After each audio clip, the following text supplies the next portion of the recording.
Muy bien, chicos, vamos a hacer el ejemplo número 2 visto en clase. También debemos desarrollarlo por la integración por partes, conforme nosotros ya sabemos, nuestra pericia nos lo dice.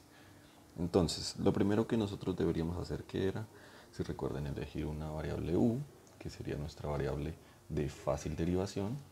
Entonces, en este caso, nosotros aquí tenemos el arco cotangente de x, que si yo lo quisiese ver más cortico, lo podríamos escribir simplemente como la cotangente a la menos 1 de x. Muy bien. Y la segunda variable, que sería la variable más fácil a integrar. Entonces aquí pueden ver ustedes que solo nos quedó, al yo hacer toda esta parte como quién, como mi u, me quedó sobrando quién, únicamente este de x. Por ende, este de x se convertiría, ok, no me quedó espacio, voy a ponerlo acá. El de b se convertiría en mi de x. Entonces, al derivar yo a mi u, ¿a quién tendría? Tendría a menos 1 sobre 1 más x a la 2 por el de x. Y si yo integro a de x, ¿a quién tendría? Únicamente a mi x. Listo, ya tengo las 4 variables de interés. Entonces ya puedo construir mi fórmula. Entonces, ¿recuerdan la fórmula? Era u por b menos la integral de b por du. Listo, entonces voy a correrme un poquito más por acá, si se alcanza a ver. De acuerdo, entonces ¿quién era mi u? Aquí lo tengo. Entonces mi u, ¿quién es? Es cotangente a la menos 1 de x. ¿Por quién? Por mi b. Entonces u, b, b es este señor. Entonces mi b va acá, menos la integral de b. Nuevamente ya sabemos quién es b. Entonces aquí ya tenemos al b. Este b ya lo hemos aplicado. ¿Quién me quedaría faltando? Me quedaría faltando mi du. Entonces aquí lo vemos. El du, ¿quién sería? Entonces voy a ponerlo acá. Sería mi menos 1 sobre 1 más x al cuadrado por el de x. Entonces el du, aquí lo tengo, que sería todo esto.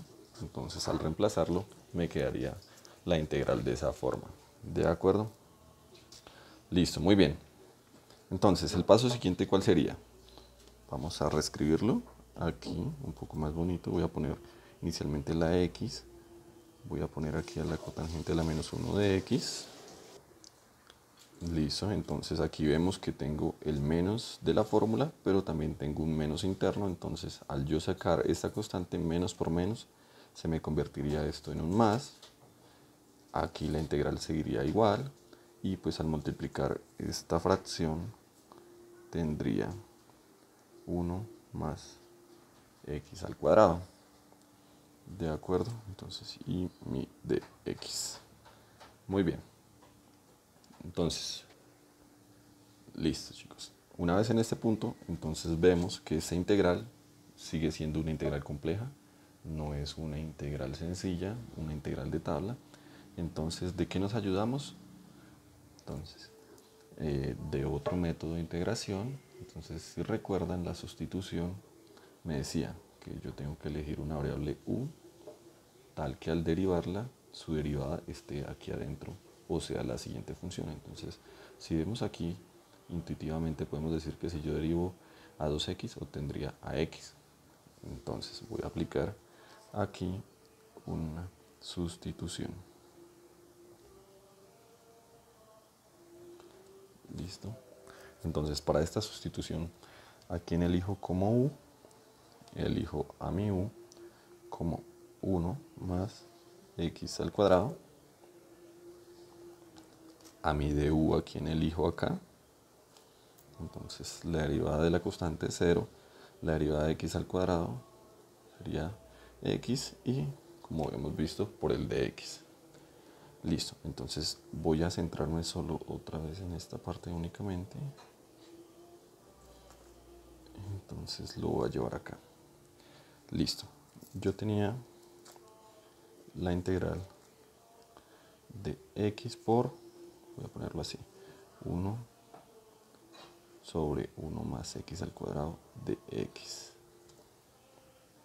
Listo, entonces esta parte, si vemos, voy a ponerlo de primero, sería 1 sobre u. ¿Por quién? Por x por dx. X por dx. ¿De acuerdo? Entonces, si vemos aquí, qué pena tanta chambonería. Si vemos aquí, yo tendría 2x por dx y necesito solo un x por dx. Entonces, para completarlo, hacemos lo que nosotros mejor sabemos hacer, que es despejar las ecuaciones, y ya tendría a quién, tendría exactamente lo que estoy buscando. Por ende, si yo lo reemplace, voy a ponerlo acá, entonces si yo lo reemplazo tendría, entonces x por dx es igual a du medios, ¿por quién? Por u. Y esto ya es una integral de tabla, que es de la forma, entonces sacamos la constante, y la integral de 1 sobre u, ¿quién es? El logaritmo de u. Y esto que nos daría más c. De acuerdo, entonces si yo esta parte la regreso al campo de x, tendría un medio de quién, del logaritmo de u. ¿Y quién era u? Entonces nótenlo. Entonces, digamos, este es 1. Y entonces ¿quién era u? 1 sería 1 más x al cuadrado, aquí más c. Y si ya tengo desarrollado esta integral, pues escribo, voy a poner aquí una pequeña línea. Escribo el resultado total, que sería ¿quién? La parte que ya había integrado, más ¿quién? Más un medio del logaritmo natural de 1 más x al cuadrado más c. Y finalmente este sería mi resultado para esta integral compleja que tendríamos al inicio.